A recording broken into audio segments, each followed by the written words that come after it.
Vous connaissez tous ce drapeau, donc c'est le drapeau de l'ONU, et comme vous pouvez le voir sur cette carte, la Terre est plate, on voit la France est au milieu, enfin plutôt ouais, vers le milieu.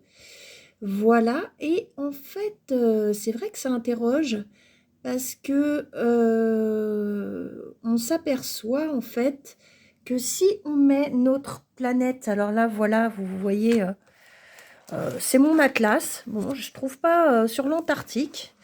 Par contre, je vois qu'ici, vous voyez, c'est la Terre quand on la met à plat. Et qu'est-ce qu'on voit de chaque côté? On voit l'Antarctique. Donc l'Antarctique, il n'est pas dans mon atlas, donc j'ai dû trouver un autre atlas dans lequel on le voit là. Alors attendez, je vais le mettre bien. Et donc l'Antarctique, on voit que... Alors je vais essayer de bien me caler pour que vous le voyez. Il y a donc un mur de glace tout autour, vous voyez. Et donc, en fait, on n'aurait déjà pas le droit de traverser ce mur. Et pour aller en Antarctique, c'est très compliqué. Il faut des diplômes. Alors, on connaît Mike Horn qui a fait la traversée de l'Antarctique.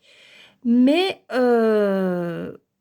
est-ce qu'il a vraiment parcouru l'Antarctique? Ce que je veux dire par là, c'est qu'en fait, il a peut-être parcouru une partie, mais qui nous dit qu'en fait, ce n'était pas plus, parce que j'ai cherché d'autres images, et en fait, si je regarde un petit peu dans mes photos, alors attendez, je vais essayer de trouver, alors attendez, euh, voilà. J'ai trouvé donc une photo de la Terre plate où notre planète serait donc au milieu, enfin notre planète Terra, quoi. Et en fait, derrière l'Antarctique, il y aurait donc d'autres terres. Donc, on en entend de plus en plus parler.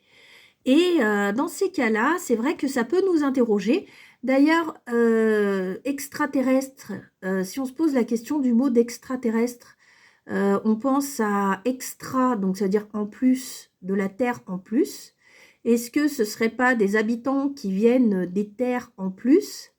Donc voilà, je voulais vous partager ça et vous laisser à votre réflexion. Voilà, je vous souhaite une bonne journée.